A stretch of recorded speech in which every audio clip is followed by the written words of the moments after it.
Hello everyone, welcome to Mat for Wheels. Today we will discuss about a very interesting topic, emission norms, diesel cars and DPF systems. Who should buy diesel cars? What exactly are the emission norms? How one car needs DEF or AdBlue as you may call it and other does not despite of being BS6 compliant. Why exactly do we need DPF? How it works? What are the different types of DPF? How to properly maintain a car having DPF system?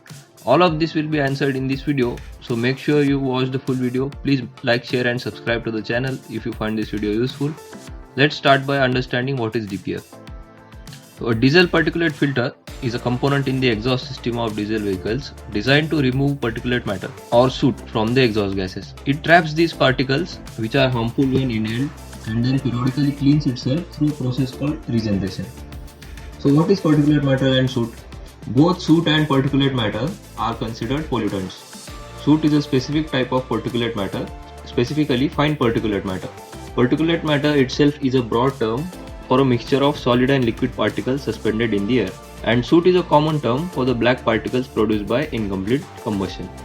So before diving deep into the DPF systems, let us understand its history and global emission norms. So discussions around diesel particulate filtration began in the 1970s. Largely in response to health concerns over inhaled particulates. Initially, non-road diesel engines such as agricultural and industrial machineries were retrofitted with particulate filters starting in 1980s. The technology was far from mass adoption in vehicles at this point.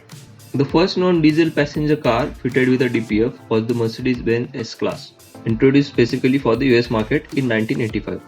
However, this early implementation suffered a durability issue and production with these filters ceased by 1987. In the year 2000, PSA Group, Peugeot and Citroën became the first manufacturer to standardize DPFs on passenger cars.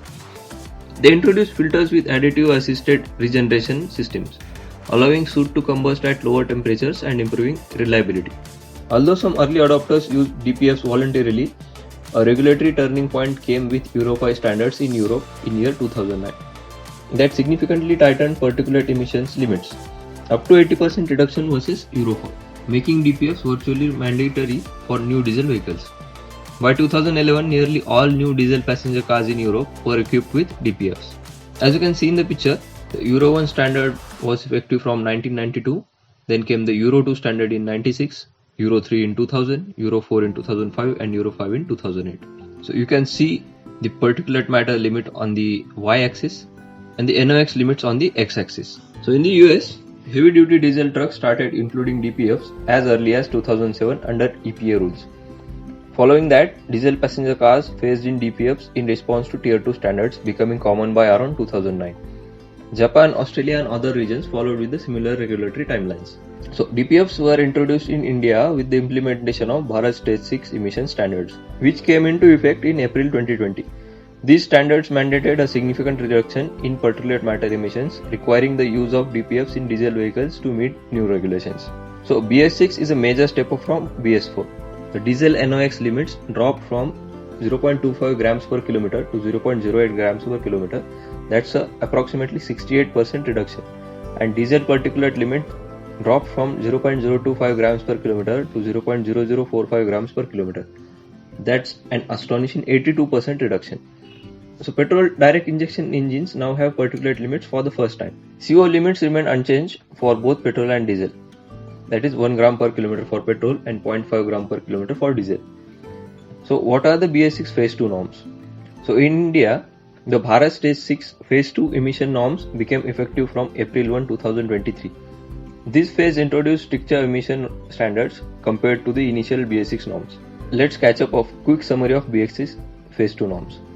So BS6 phase 2 requires vehicles to undergo real-world driving tests to ensure they meet emissions limits under actual road conditions, unlike the initial BS6 norms that focused on laboratory testings. This is also a main reason for the car manufacturers to produce diesel cars which uses selective catalytic reduction, preferably, which means they need DEF.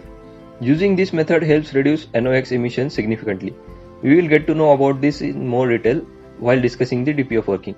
It's important to note that the implementation of BS6 phase 2 has led to some changes in Indian automotive industry, including potential increases in vehicle prices and discontinuation of certain models and variants. Overall, the BS6 phase 2 norms represent a significant step towards cleaner and more environmentally friendly vehicles in India. with a greater focus on real-world emission performance and advanced monitoring systems. So how does these values are achieved? By using different exhaust after treatment systems like EGR, DOC and DPF. So diesel particulate filter, diesel oxidation catalyst, selective catalytic reduction, LNT and EGR are the main after treatment systems used in combination. They vary by engine design, cost and RDE compliance needs. So let us dive deep into these exhaust after treatment systems one by one and understand how they work, starting with EGR. So what is EGR? So EGR means exhaust gas recirculation. It recirculates exhaust to reduce combustion temperature and NOx. So it reduces NOx formation at the source by lowering peak combustion temperatures, as it dilutes the intake oxygen and absorbs heat. So it is used almost in all diesel and petrol cars as well. So how it works is a portion of exhaust gas is recirculated back into the intake. Exact amount is determined by the ECU of the vehicle. This lowers the combustion temperature in the cylinders, and lower temperature means less NOx formation at the source. So remaining pollutants are then handled by DOC and DPF systems. So it reduces NOx formation before after treatment. So this system alone is not sufficient for BS6 compliance. It is always paired with other systems like DPF and DOC. So let us take a look at the DOC. So DOC means diesel oxidation catalyst. So DOC is type of catalytic converter specifically designed for diesel engines. It functions similarly to catalytic converter in gasoline engines by oxidizing harmful pollutants like carbon monoxide, hydrocarbons and particulate matter into less harmful substances like carbon dioxide and water. It also supports DPF regeneration and selective catalytic reduction efficiency. What is diesel oxidation catalyst actually made of? It contains metals like platinum and palladium inside the structure. Why these precious metals? Mainly because they act as catalysts. Platinum is the primary active catalyst for oxidizing carbon monoxide and facilitating NO to NO2 reduction. Why it is used? It is excellent in thermal stability and it is effective across a wide temperature range. So it is ideal for diesel exhaust. Palladium. So the palladium enhances oxidation of carbon monoxide and certain hydrocarbons, which improves catalyst thermal resilience. Now let's come to the DPF. So a diesel particulate filter system is designed to trap and remove soot or particulate matter from the exhaust of a diesel engine so that less harmful emissions are released into the air. So the DPF is installed in the exhaust line, usually right after the diesel oxidation catalyst. Or oftentimes both DOC and DPF are situated in the same unit. It looks like a metal canister with a ceramic honeycomb structure inside. So how the soot gets trapped? Exhaust gas from the engine flows into the DPF. The honeycomb walls have tiny channels coated with a porous material that traps soot particles while letting clean gas pass through. So over time, this soot builds up inside the filter. So if the filter isn't clean, it will clog and cause back pressure into the engine. To prevent this, the DPF uses regeneration to burn off the soot. The DPF regeneration is the process of cleaning a diesel particulate filter by burning off accumulated soot. This process restores the DPF's ability to effectively capture particulate matter from exhaust gases, maintaining engine performance and reducing harmful emissions. So there are mainly three types of regeneration. So let's go into the details one by one. The first one is passive regeneration. So it happens naturally when the exhaust is hot enough during steady driving, such as highway speeds. The heat burns soot into ash and carbon dioxide. No ECU intervention is needed in this type of regeneration. The second one is active regeneration. It is triggered automatically by the vehicle's ECU when the filter load is high, even if the exhaust temperatures are low. So you will not be able to notice the vehicle is undergoing active regeneration, nor it gives you a warning that it is going through the active regeneration. The ECU automatically detects the filter load and performs this activity. So in this process, ECU injects extra fuel or adjusts the timing to raise the exhaust temperatures to approximately 600 degrees Celsius, burning off the soot. The third type is manual or forced regeneration. So this is generally performed by a mechanic with diagnostic equipment if the filter is too clogged for the normal regeneration. So over the time, a non-combustible ash accumulates in the filter. This cannot be burnt off and requires physical cleaning or filter replacement. So you need to do a manual or forced regeneration when the vehicle fails to do the passive or active regeneration. This happens mainly due to the short trips or if the vehicle is not on the highway for a long time. So this system uses various sensors to ensure smooth performance. It is also how the ECU knows when to prefer a certain type of regeneration among the three types. So what are the different type of sensors used in this system? So differential pressure sensor. It measures pressures before and after the DPF to detect clogging. Temperature sensors. They ensure the exhaust is hot enough for regeneration. Oxygen and NOx sensors. They help control fuel injection and regeneration timing. So in short, the DPF works like a soot sponge, trapping harmful particles, then burning them away during regeneration so the filter can keep working without choking the engine. So usually these DPFs are also catalyzed, meaning they too contain some amount of precious metals to act as catalyst. So here also the most commonly used metals are platinum and palladium. Now let's discuss the types of DPF. They are mainly classified into three types based on how they work. So the first one is selective catalytic reduction. So it uses DEF or AdBlue to convert nitrogen oxide to N2 and H2O. So how it works, let's take a look. So exhaust gases from the engine contains NOx, particulate matter, hydrocarbons and carbon monoxide. So these gases are firstly filtered through the DOC system. So DOC converts the hydrocarbons and carbon monoxide into carbon dioxide and water. So the diesel particulate filter then traps and burns the soot. Then the DEF or AdBlue is injected. The aqueous urea is sprayed into hot exhaust. What it does, it decomposes the ammonia, that is NH3, which then reacts with NOx to convert nitrogen dioxide to N2 plus H2O. So what that means is the ammonia from the AdBlue reacts with the nitrogen dioxide, which then puts out nitrogen and water from the system. So this is the step where the most of the NOx emissions are controlled. Now let's take a look at LNT systems, that is lean NOx trap. So it is used in smaller diesel engines and it is mainly a cost-effective method used by many manufacturers. So how this system works, the exhaust gases from the engine goes to the DOC as a first step. Then the DPF captures the soot. Then the gases from the DPF goes into the LNT catalyst.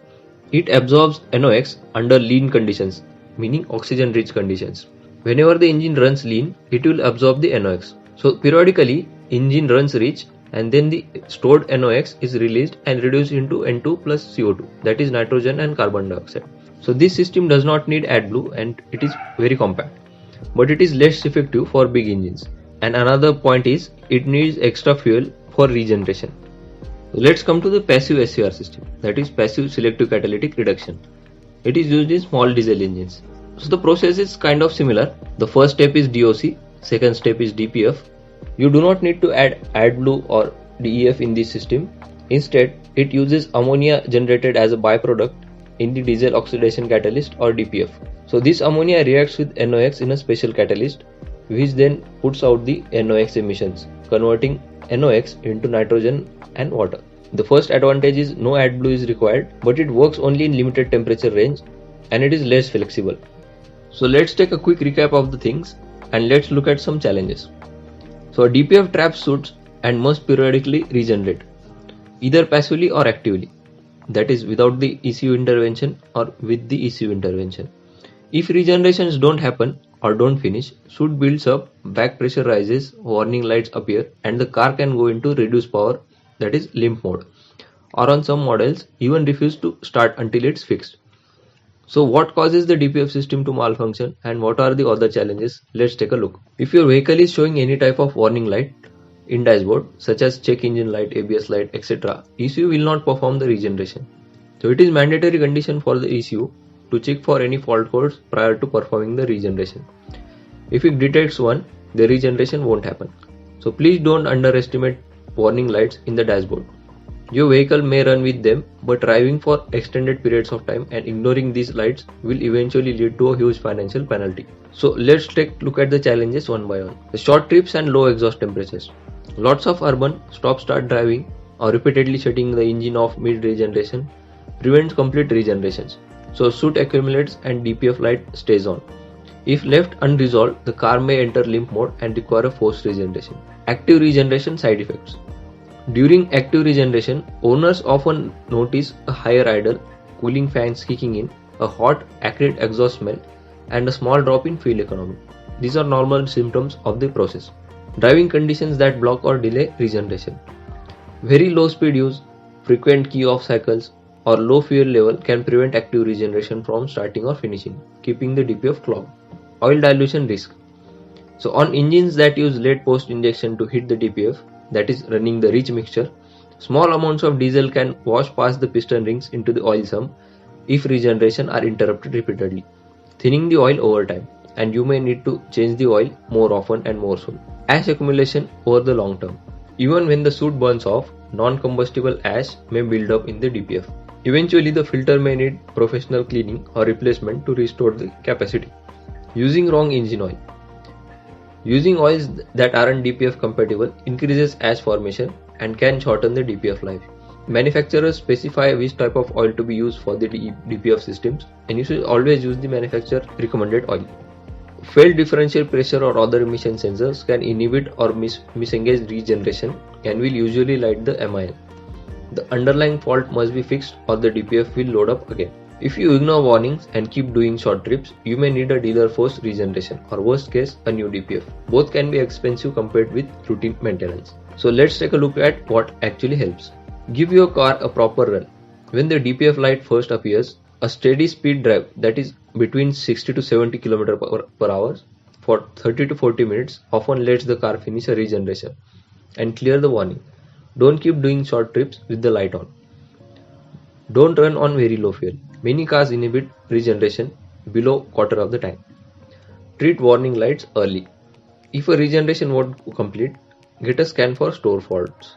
DPF cleaning may cost you around 5 to 15,000 rupees depending on method, and professional cleaning service, that is off car, in which the DPF is taken out of the car and cleaned, usually restores 80 to 90% of its capacity. So in which case you need to replace the DPF. It is needed if filter cracks, melts or completely blocked.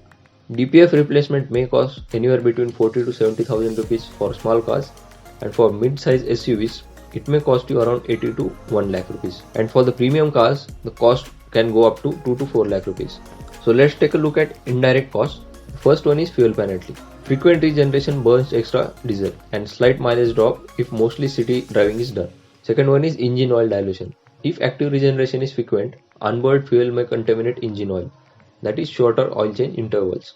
Sensors linked to DPF, that is pressure, temperature and NOx sensors, can fail and it may cost you a fortune. And the turbo may also stress if the back pressure is high. So if your annual running is less than 12,000 kilometers and mostly you are going to run your car through the city, expect higher DPF maintenance cost. So if you are planning to buy a car and you have a low annual running and you are mostly using the car in the city, please don't consider diesel. Please go with the petrol variant as it saves you a lot of headache. So let's take a quick recap. If your car needs DEF or AdBlue, it mainly uses the selective catalytic reduction system along with the DPF. If it does not need DEF, it mostly uses DPF plus LNT or DPF plus passive SCR after treatment system. Please consider all these things before buying a diesel car. If your running is low and you intend to use the car in city for daily routines, diesel car might not be a good fit for these combinations. So that's it for this video guys. If you like the video or found this video helpful, please like, share and subscribe to the channel, and we'll see you in the next video. Thank you.